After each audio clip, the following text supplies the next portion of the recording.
Alright, this is going to be a quick video overview showing how to use SolidCache in an existing application for doing caching. And in particular, we're going to be using SQLite for it. So the reason you might want to do this is SolidCache is a great caching backend, but with SQLite especially, it lets you have absolutely massive caches. So SQLite is going to end up being slightly slower, but for most people, that's not going to be one that makes any difference. But by having a absolutely massive cache, because you can store it on disk, SSDs, it means that you can take a huge advantage of that. So what I'm looking at right now is a simple application. This just has posts. The posts have a title and a body. And I've added into this a random number. So if I reload the page, we can see that it gets different numbers every single time for all of the different posts. They're all completely independent. What this looks like, if we look at the post.html, we can just see that this is literally just a random. Okay, so to set this up, we're going to have to do a couple of things. So first thing to show is what we need to do with the database. So with this, we're going to want to have multiple databases eventually. So in here, if we go and make a primary database and use that with the current settings, if I run this again, this should just leave everything up and running. And yep, everything's still working. Perfect. Okay, so that means that that's the change that we need to make the rest of the changes work. So by default, we're going to be using the primary database. But what we want to do is we're going to be adding SQLite. So we're going to set up a set of default options for that. So we're going to be setting up the SQLite adapter. We're going to be sticking our database in the temp cache.SQLite. This could be put anywhere. I'm putting it temp because if it does get nuked, it doesn't really damage anything. We have to rebuild the cache, obviously, but that's it. The migration path is an option that says only apply migrations that are in this cache migration folder. And then if we hop down here, we can go and call this the cache, and we can say something like this to bring in that cache default settings. And that's happening because this here is able to connect to it. Actually, I'll need to use the right syntax for that to work. So this is going to apply all this default cache settings to the cache database. So that's set up. The next thing we're going to do is add the appropriate gems. So let's add SQLite and SolidCache, and we'll bundle that. And while that's going on, we'll go back into the config again. And in here, we're going to want to have a SolidCache if I can spell .yaml. Great. And in here, we can put all the settings that we're going to want to have for the system. So in here, by default, we're going to be having it so that stuff lives for 60 days, that we're going to prefix things with the environment, whether it's staging or whatnot. We're also going to have the max size of 1 gig. This could be truly huge, though. Feel free to throw a petabyte in there and see how things run. And then we're basically saying to apply this to the production and development database.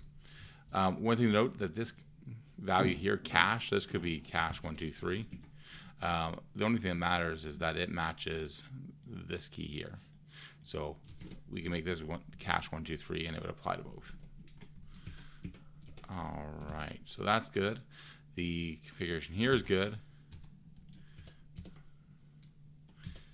And that should be, sorry. The next thing that we'd want to do is pick up the migrations for it.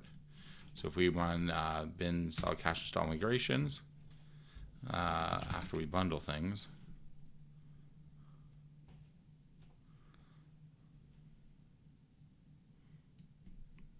wait for it. Perfect. That copies the migrations in. So if we hop into the database folder, we're going to make a new folder, call it cache, and we're going to copy these migrations into that cache. And the reason we need that is because we specified in our config that the cache database is only going to be looking at this migrate cache folder. It also means that other databases are not going to be monitoring that.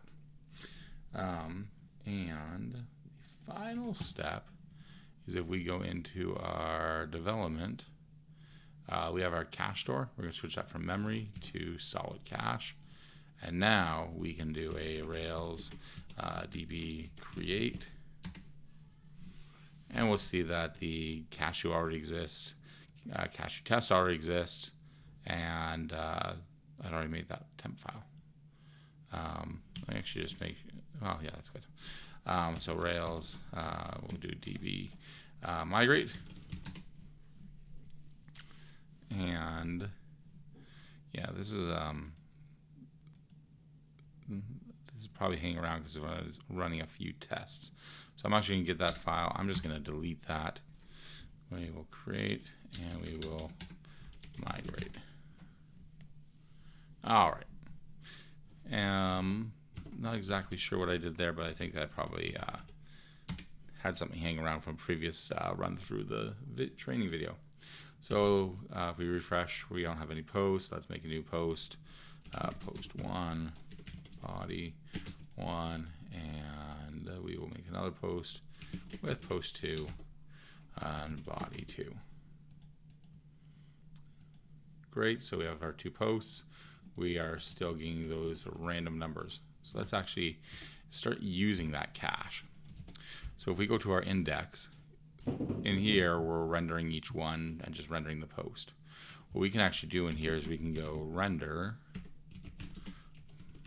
partial is post, posts/post, and the collection is at posts, and I don't think we need anything else in here, so let's clear that out. Let's see if this runs. Yes, it does. Great. So what we can actually see, what's nice, is that we have a rendered collection of posts 2 times. Well, if we go into here, we can actually set this up for caching. So this right now is doing a collection, which is it's still going to have performance benefits. But if I go cached true, and I go Rails dev cache to enable caching, so development mode is now being cached. If I reload this page, well, one, you can see it does a great big insert here of the cache for those partials. We can also see here that we rendered a collection of posts, and there's 2 cache hits, 0 out of 2 cache hits. If I run it again, 1, we're not getting it dumping, reinserting all the stuff, and we're getting 2 out of 2 cache hits. If I come in here and I do a new post,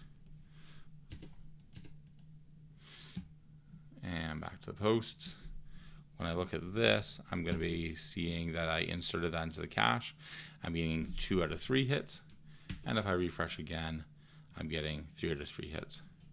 And you'll also notice that the random number here is stable. Not very random, but that's actually what we're going for in this case. So in this video, we added multiple databases. One of them is the Postgres one that was being used before, and adding SQLite. We added SolidCache, and set up the configuration for that to point at that SQLite database. We then added caching to the index. That way we would be able to do caching on all those partials as we render that collection. So that is setting up SolidCache on an existing project. Take care and see you next time.